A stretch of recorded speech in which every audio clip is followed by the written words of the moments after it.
Hello everyone, a very warm welcome to you all. In this video, we will be discussing about the concept of chairperson. So, let's get started. So, there are three types of chairperson. First is chairman of board, which is also called as chairperson of the company. इसके regarding कोई भी section नहीं है company law में, सिर्फ regulation है इन table F of schedule 1. Table F is the standard format of Articles of Association of a company limited by shares and it contains 91 regulations.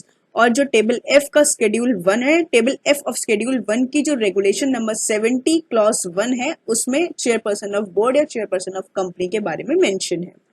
Second is chairperson of a particular board meeting, यानी कि कोई एक particular board meeting के लिए जो chairperson appoint करते हैं. This is under regulation 70 clause 2 of table F of schedule 1. Third is chairperson of a particular general meeting which is covered under section 104 of Companies Act 2013. Chairperson of board or the chairperson of company. तो chairperson of board या chairperson of company elect करना mandatory नहीं है, optional है. Board अगर चाहे तो वो किसी भी पर्सन को एज अ चेयरपर्सन अपॉइंट कर सकते हैं. वो पर्सन कोई भी हो सकता है, चाहे कंपनी का वो डायरेक्टर हो या ना हो, ये मैटर नहीं करता. कोई भी पर्सन कंपनी का चेयरपर्सन बन सकता है जैसा बोर्ड चाहे. और बोर्ड अपने ही डिस्क्रिप्शन पे अपने ही अकॉर्डिंग कोई भी टेन्योर उस चेयरपर्सन का फिक्स कर सकते हैं कि वो कब तक एज सारी बोर्ड मीटिंग्स में या जनरल मीटिंग्स में वो कब तक एज अ चेयरपर्सन रहेंगे. Next is chairperson of a particular board meeting. अब किसी भी पर्टिकुलर बोर्ड मीटिंग में कौन चेयरपर्सन रहेगा? अगर आपकी कंपनी में कोई चेयरपर्सन है तो या तो अगर है तो वो रहेंगे, और अगर वो नहीं है या अगर वो हैं भी और आपकी बोर्ड मीटिंग स्टार्ट हो गई है और 5 मिनट्स तक, जब तक वो बोर्ड मीटिंग, जैसे सपोज मीटिंग का टाइम था 11 o'clock और 11:05 तक आपकी कंपनी का जो चेयरपर्सन है वो उस मीटिंग में प्रेजेंट नहीं हो पाते हैं, उस केस में कौन कंपनी का बोर्ड मीटिंग जब हो रही है तो कौन चेयरपर्सन बनेगा? तब बोर्ड ऑफ डायरेक्टर्स अपने जो भी डायरेक्टर्स प्रेजेंट होंगे उनमें से किसी भी पर्सन को चेयरपर्सन अपॉइंट कर सकते हैं. अगर कोई भी चेयरपर्सन जो अगर आपकी कंपनी का है वो विद इन 5 मिनट्स तक उस मीटिंग में नहीं आता है तब, या फिर आपकी कंपनी में कोई भी चेयरपर्सन नहीं है, इन दोनों ही केसेस में, कोई भी केस हो, इन दोनों ही केसेस में जो भी डायरेक्टर्स प्रेजेंट हैं उनमें से कोई भी एक पर्सन को चेयरपर्सन अपॉइंट किया जाता है.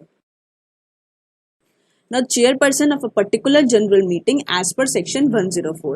Section 104 subsection 1 says that कि या तो आपकी कंपनी के आर्टिकल्स कुछ और प्रोवाइड करते हैं तब तो हम वो फॉलो करेंगे, लेकिन अगर आपके आर्टिकल्स साइलेंट हैं तब जो भी मेंबर्स पर्सनली प्रेजेंट होंगे मीटिंग में वो अपने में से ही कोई एक चेयरपर्सन को अपॉइंट कर देंगे on a show of hands. Means by show of hands किसी भी पर्सन को अपॉइंट किया जाएगा as chairperson of that meeting.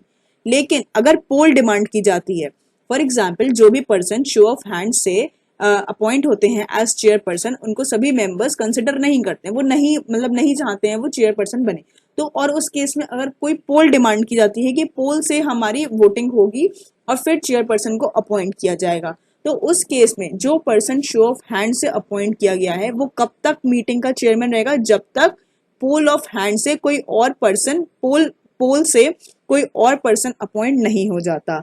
और जब कोई और पर्सन पोल के थ्रू इलेक्ट हो जाता है एज अ चेयरपर्सन, उस केस में फिर जो पोल वाला पर्सन है, जो चेयरपर्सन इलेक्ट हुआ है, वो ही चेयरपर्सन बनेगा for the rest of the meeting. अब अगर हमारे आर्टिकल्स साइलेंट हैं या कुछ भी हैं तो हम, अगर हमारी कंपनी लिमिटेड बाय शेयर्स है तो हम ये प्रिज्यूम करते हैं कि जो हमारी कंपनी के आर्टिकल्स हैं वो हैं as per table F of schedule 1. और टेबल एफ में रेगुलेशन 45, 46, 47 में चेयरपर्सन के बारे में मेंशन है. एज पर रेगुलेशन 45, अगर आपकी कंपनी में कोई चेयरपर्सन है, ऑलरेडी चेयरपर्सन ऑफ बोर्ड है, तब वो पर्सन डीम्ड होगा to be the chairperson at every general meeting of the company.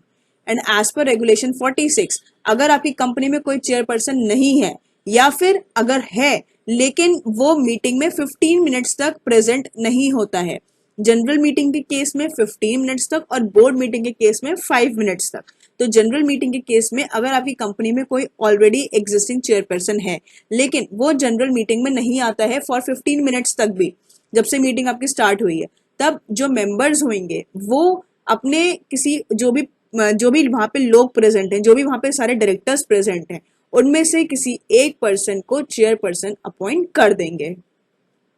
And as per regulation 46, अगर जो डायरेक्टर इलेक्ट हुआ है एज चेयरपर्सन वो विलिंग नहीं है टू एक्ट एज चेयरपर्सन, या कोई भी डायरेक्टर जो भी वहां पे प्रेजेंट है वो विलिंग नहीं है to act as chairperson of that general meeting, then जो भी मेंबर्स प्रेजेंट हैं वो मेंबर्स फिर अपने मेंबर्स में से ही किसी पर्सन को as a chairperson of that meeting appoint कर देते हैं।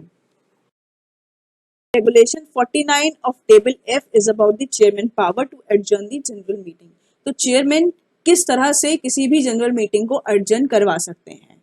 अगर चेयरपर्सन चाहे तो विद द कंसेंट, मतलब कंसेंट कैसी रहेगी, by passing the ordinary resolution, किसी रीजन की वजह से वो अगर चाहे तो जनरल मीटिंग को मेंबर्स की कंसेंट लेके अर्जन करवा सकते हैं, चाहे उसमें कोरम प्रेजेंट हो तब भी, लेकिन with the consent of the members. लेकिन अगर मेंबर्स चाहें तो वो चेयरपर्सन को ये ऑर्डर दे सकते हैं कि वो जनरल मीटिंग को अर्जन करें ड्यू टू एनी रीजन। मतलब अगर उनको चेयरपर्सन को करना है तो कंसेंट लेनी होगी, लेकिन अगर मेंबर्स बोलेंगे तो उनको करना ही करना है। सो द चेयरपर्सन में with the consent of the with the consent of any general meeting at which quorum is present, आपकी मीटिंग में कोरम है लेकिन फिर भी चेयरपर्सन किसी रीजन की वजह से जनरल मीटिंग को अर्जन करवाना चाहते हैं, तो by passing the ordinary resolution यानी कि मेंबर्स की कंसेंट लेने के बाद वो उसको अर्जन करवा सकते हैं। और अगर मेंबर्स उनको बोले कि आप जनरल मीटिंग को अर्जन करवाइए तो चेयरपर्सन के पास कोई ऑप्शन नहीं है, उनको करवाना ही करवाना है। And shall if so directed by the meeting adjourn the meeting from time to time and from place to place.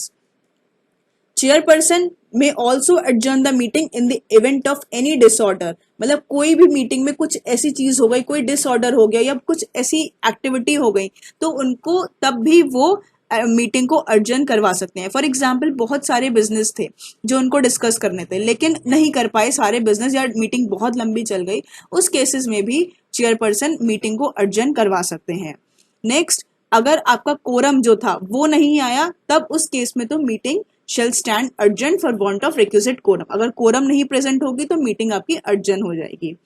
कोई भी नया बिजनेस उस अर्जेंट मीटिंग में डिस्कस नहीं होगा, जो बिजनेस पुरानी मीटिंग, जो ओरिजिनल मीटिंग में आपके अनफिनिश्ड रह गए थे सिर्फ वही उस अर्जेंट मीटिंग में डिस्कस किए जाएंगे। अगर आपकी जो जनरल मीटिंग जो अर्जेंट करी गई है वो 30 डेज से ज्यादा हो गए, मतलब ओरिजिनल मीटिंग और अर्जेंट मीटिंग के बीच में 30 डेज से ज्यादा का गैप है, तो जो नोटिस इशू किया जाएगा फॉर द अर्जेंट मीटिंग वो सेम होगा as of the original meeting. Thank you so much. I hope the concept of chairperson is clear. Keep learning and stay connected till the next video.